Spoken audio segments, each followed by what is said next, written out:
You will hear a number of different recordings, and you will have to answer questions on what you hear. There will be time for you to read the instructions and questions, and you will have a chance to check your work. All the recordings will be played once only. The test is in 4 sections. At the end of the test, you will be given 10 minutes to transfer your answers to an answer sheet. Now turn to Section 1. Section 1. You will hear a telephone conversation between a teacher from the art centre and a female student's father about her art courses. First, you have some time to look at questions 1 to 3.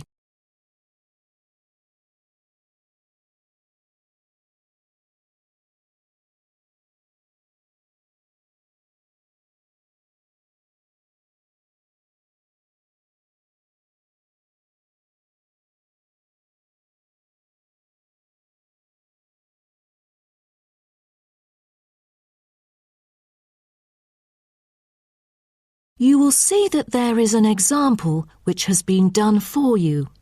On this occasion only, the conversation relating to this will be played first. Good afternoon. May I speak to Emma's parent? Afternoon. I'm her father. Who am I speaking to?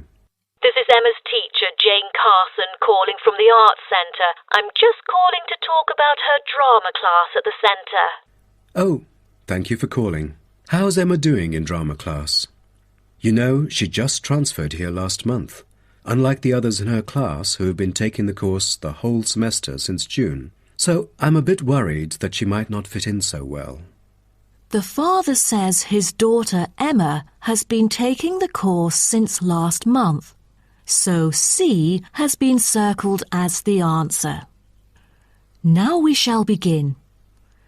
You should answer the questions as you listen, because you will not hear the recording a second time. Listen carefully and answer questions 1 to 3. Good afternoon. May I speak to Emma's parent? Afternoon. I'm her father. Who am I speaking to?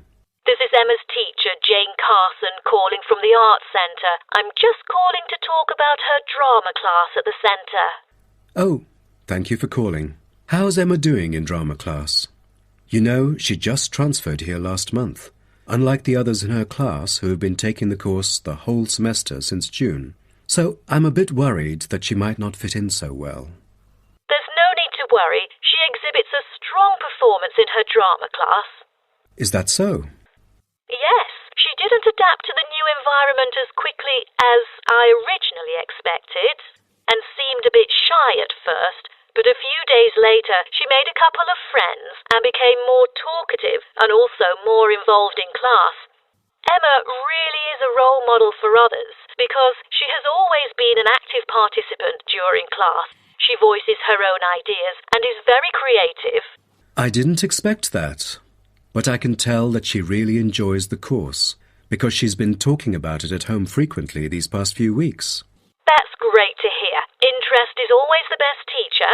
I also have to inform you that there's been an adjustment in the timetable of the drama class next term. Why is that? It's not that the music room that we currently use isn't available. As there are too many enrolling for the coming semester, increased class size means that space is limited to house the whole class. Also, the new classroom we use is not available during the current time frame, so I'm afraid we have to change the time for it. I see. So when would it be?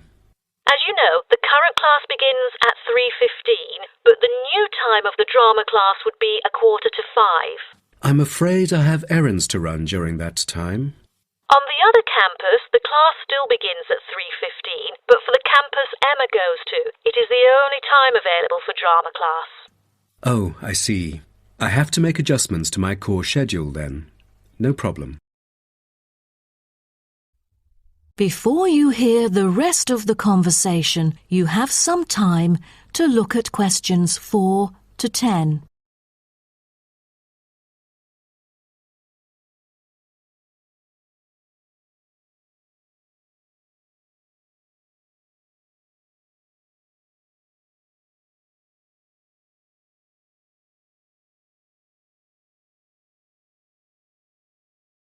Now listen and answer questions 4 to 10.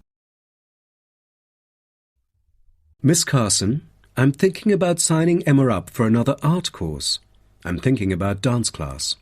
Dance class is a popular course here, a great choice for a child to shape up and have fun. But unfortunately, it is oversubscribed at the moment.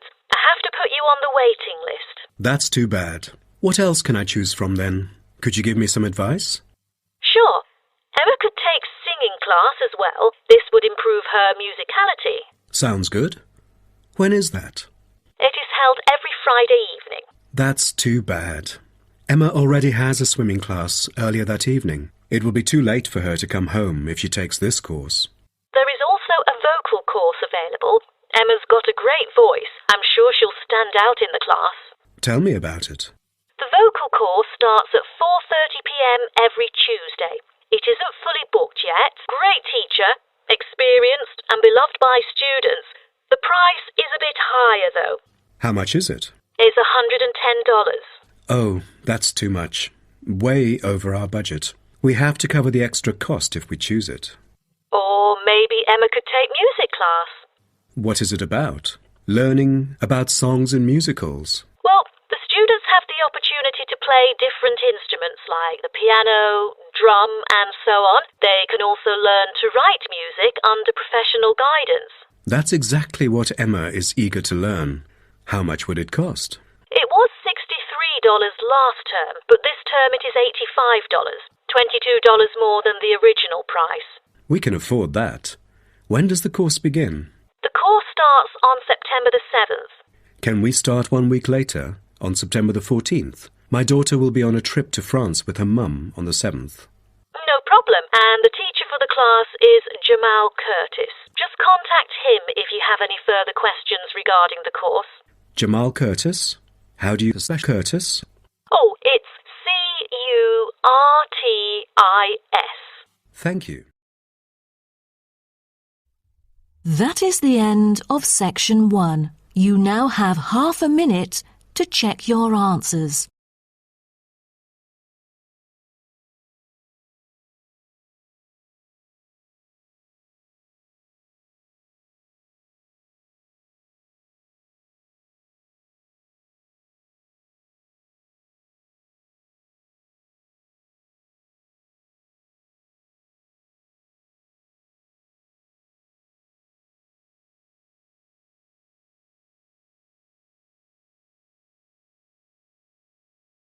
Now turn to Section 2.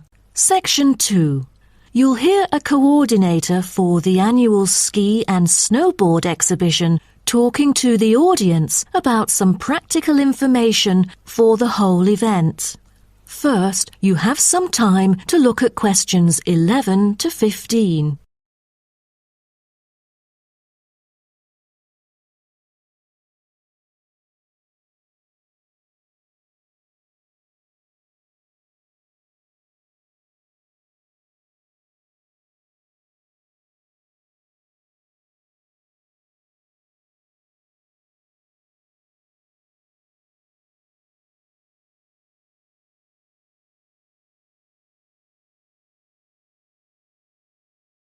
Now listen carefully and answer questions 11 to 15. Good morning everyone, and welcome to the annual ski and snowboard exhibition held from April the 8th to 17th. I am Mary Granger, coordinator of the event this year. The 10-day event features many highlights. As a snow sports lover, I know you are looking forward to a great time here. Now, I'd like to offer you some practical information about the whole event and what to expect from it. This might be the first time coming here for some of you, so for those who are still wondering about the right accommodation, I recommend Sky Hotel. It has its own health and sports clubs, just like most of the hotels here, but I love it because of its incredibly cosy beds, which guarantees good rest after an exhausting day of exploration.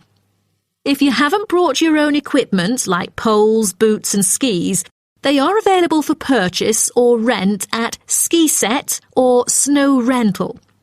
The exhibition this year provides a colourful look into the history of skiing and an inspiring peek into the future prospects of the sport. Apart from the fascinating photo exhibitions and the most up-to-date skiing gear like always, this year we have added 4 computers which can imitate the process of skiing, ensuring the same physical activity and sensations that appear during the skiing process on downhill slopes. But I have to warn you that it might be quite time-consuming to line up for the free trial experience. Many have posed the question as to how to enter the skiing and snowboarding competition. Well, rather than filling out the back of the entrance ticket or bombarding the committee with emails, the most effective method is by checking out the exhibition newsletter delivered every month for availability. At the most beloved local event, the exhibition has also drawn attention from the press. Last year, massive media coverage was on the worrisome amount of snowfalls. In order to avoid the same predicament, several artificial skiing slopes have been built. With more participants this year, we have lowered the entrance fee, which has been widely reported to local newspapers. A bonus for our participants is the ski programme. It offers a wide variety of lessons and sessions with qualified instructors, ensuring that all ages and abilities are catered to, from the first-timers to seasoned amateurs. I strongly advise you to sign up for the programme, as it is offering an unprecedented 30% discount. That's mainly because we are cooperating with the programme organiser, who promises affordable prices only for the participants of the festival this year.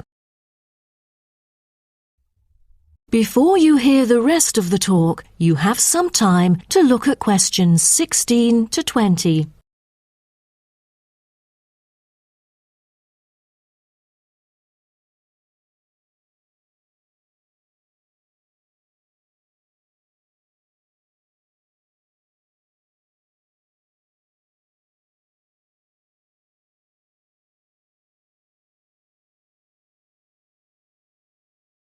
Now listen and answer questions 16 to 20.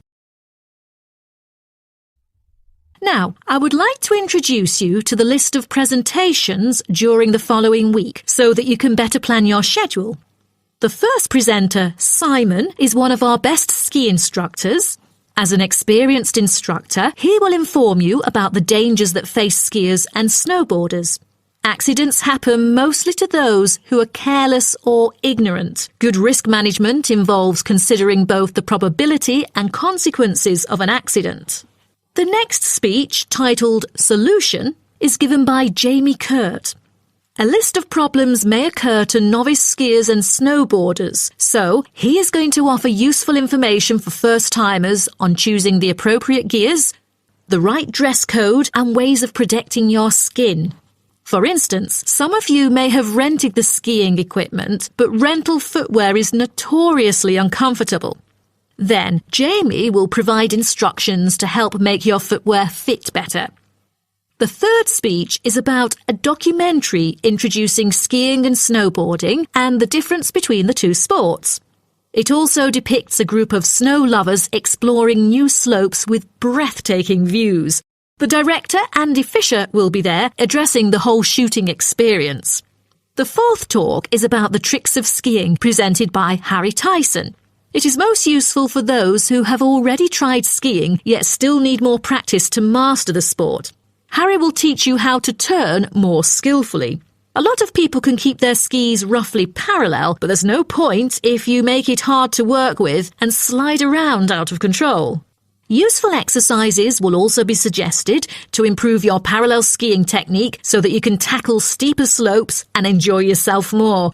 Jason Smith will be the last presenter, mainly addressing towards advanced skiers. He manages to apply snow climbing into skiing. Climbing in soft snow, you are floundering around.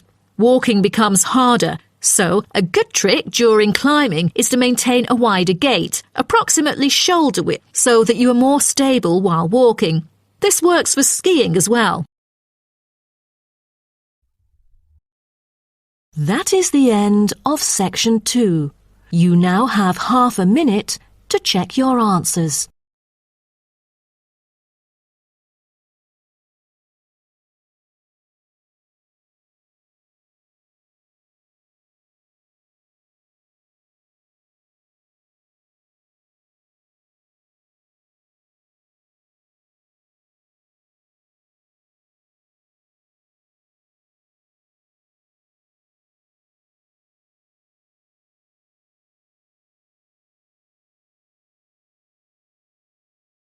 Now turn to Section 3. Section 3. You will hear a student called Jerry discussing a pedagogy course with his tutor. First, you have some time to look at questions 21 to 23.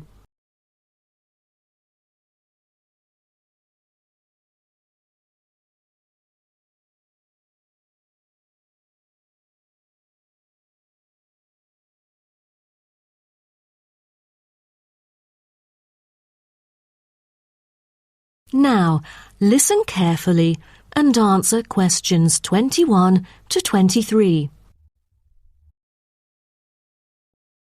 Jerry, how did it go with preparing your lessons?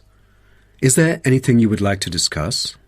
Well, this is actually the first time that I have ever taught in an elementary classroom. After 8 years of learning pedagogy, I want to practice what I've learned in an instructive manner. But I'm a bit stuck right now. The topic I want them to research is a bit hard for pupils. I'm afraid that they won't be able to handle it on their own. So I need new ideas on designing more effective teaching methods. Mr. Carter, do you have any suggestions? Well, you should probably read this book called Professional Learning, written by J.K. Simmons. He is a professor who just transferred here last semester, but is already popular amongst the students for his creative teaching methods. There is an extensive range of learning approaches mentioned in the book, including approaches for team research, which might be helpful to you. You mean dividing the students into groups to do research? I've never thought of this before. How does it work? Professor Simmons has already demonstrated how efficient this approach can be. Basically, it aims to increase cooperation between students so they can present the results in a collaborative fashion. It helps them to develop their own voice and perspective. I'll check out the book as soon as possible. It seems I can borrow some of the essential concepts and work them into my course design. Before you hear the rest of the talk, you have some time to look at questions 24 to 30.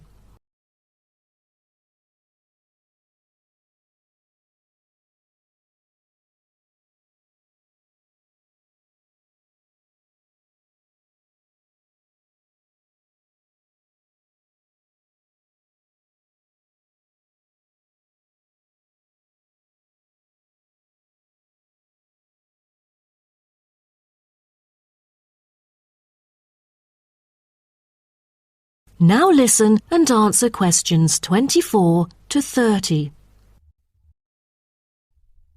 Well, I was thinking maybe I could use both observation and non-observation as a part of my teaching methodology.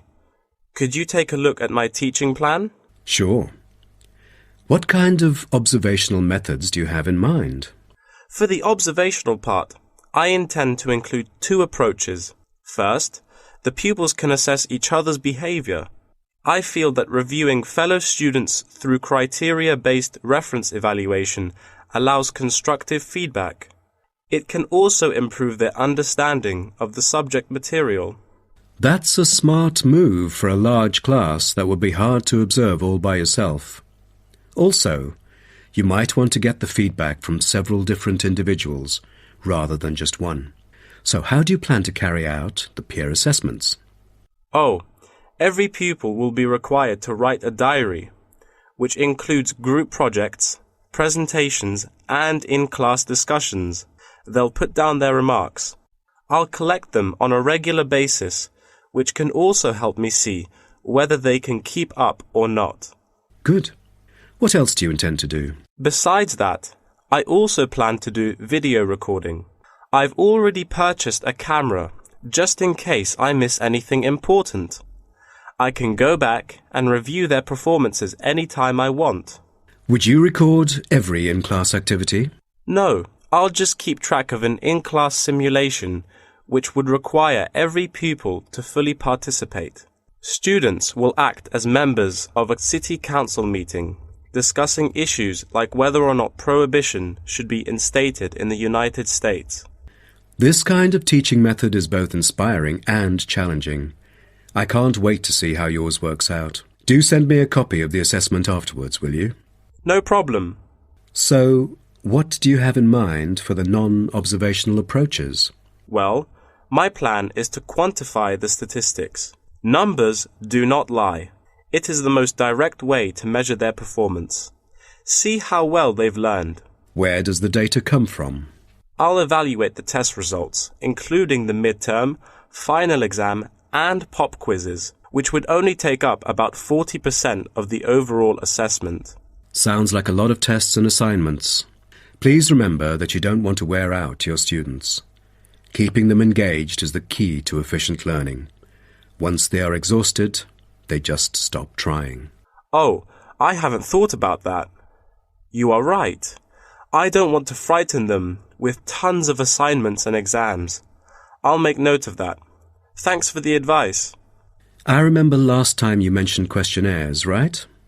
That's true, but it is not for my students.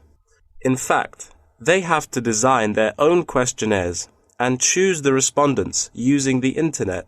As a complement of other teaching activities, it would deepen the creative learning process. Is that all? Oh, the pupils will have to conduct interviews of their own, and for this, they get to choose anyone they like, including relatives, friends, and acquaintances to answer the questions. Seems to me that you have figured out most of your teaching methods, but you still need to polish some of the activities. That is the end of section 3. You now have half a minute to check your answers.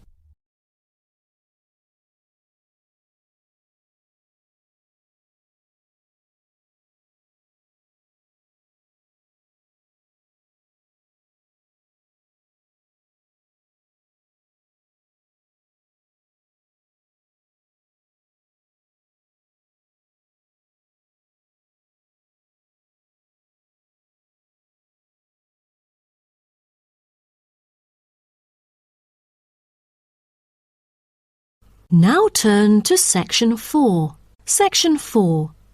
You will hear part of a lecture about urban migration. First, you have some time to look at questions 31 to 40.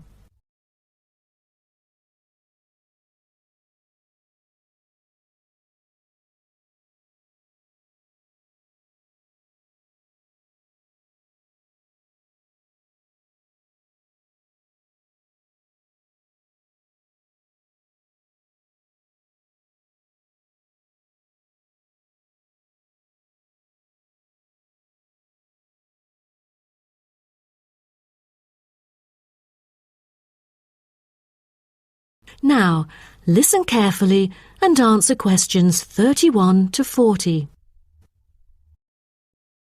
Good afternoon, and welcome to my talk on urban migration today. The world has experienced unprecedented urban growth in the recent decades. As much as 3% of Earth's landmass has been urbanized, an increase of at least 50% over previous estimates. Today, people living in cities already outnumber those in rural areas, and the trend does not appear to be reversing. In addition, cities have larger amounts of carbon consumption than rural areas. This is a result from two major aspects. First, with the increase of urban population around the world, the massive construction of urban infrastructure and residential housing is hard to avoid. Second, urban households have a higher rate of car ownership and use more gasoline products. Even though rural exodus is often negatively judged, there are also benefits of migration shared by the local environment and the society as a whole. Well, firstly, global trends of increasing urban migration and population urbanization can provide opportunities for nature conservations, particularly in regions where deforestation is driven by agriculture. As rural dwellers leave their homes, local forests are left to recover. What's more, it is easier for city dwellers to get around. Living in the country means transport can be very difficult. For instance, after midnight, there are no buses or taxis in the countryside. However, there is still a number of public transport modes to choose from in the city. Finally, with more funds and advanced technology, cities endeavor to produce clean energy. New power plants have been built to take harmful methane gas created by the decomposition of rubbish and convert it into electricity. By doing so, an important greenhouse gas is turned into useful energy rather than being directly emitted into the atmosphere. The hustle and bustle of city life offers women the opportunity to explore different professions and pursue their own careers. Women in cities work as engineers, managers, and even football players. This change of roles has affected their marital status and family life. More women are choosing their careers over marriage, which raises the graph of late marriages. As a result, more are remaining single well into their late 30s. They want to be independent and earn money on their own. It is also easier for them to get a promotion while working in the city. Women are slowly achieving wider participation at work, while in rural areas, the mindset is still very conservative.